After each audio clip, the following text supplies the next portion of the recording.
Hey guys, so I'm playing East Memories of Celestia, and there's one thing that I ran into when I started playing this game, and so I thought I would make a video and explain what it is, and hopefully it can help some of you not have the same problem, if the problem is still there when the game comes out, because I'm playing this before the game comes out. The preview embargo lifted, so because of the fact that the preview embargo lifted, I thought I would put my 2 cents in about the game, about a couple things, and you'll hear the full opinion and everything in the review when the game comes out. So this is about the settings that you should use for the game.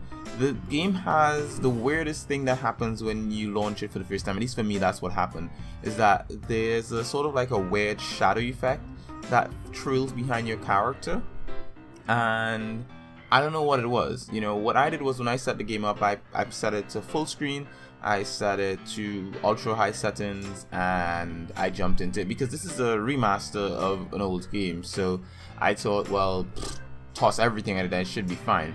That's not the case. You should not have this at ultra high settings. For whatever reason, the game does not run as fast or smooth on ultra high settings, and so I'm running at really high, I guess, like high settings. I'm not ultra high, I'm just like the highest settings before ultra. Right. The other thing too is, do not run it in full screen. That's where that weird shadow effect comes from. If you run the game in full screen, you get this weird shadow effect or after effect image of your character behind them, and it looks weird and it makes the game look crappy. So I would just say, go for Windows, borderless Windows, whatever you call it, but do that. Play the game in that mode. Don't play it in full screen, because you'll end up with that weird effect on the screen and it just spoils the look of the game.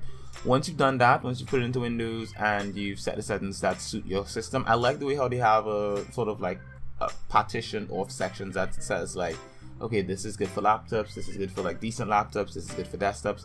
That kind of stuff makes sense.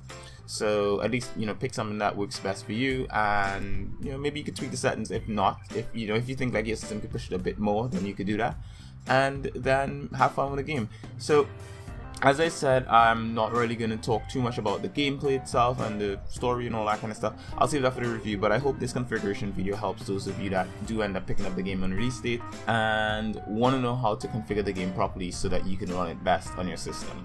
So guys, I will see you guys in the next one, and as always, make sure to hit subscribe if you want to see more content like this from us, and hit that bell icon in the top corner.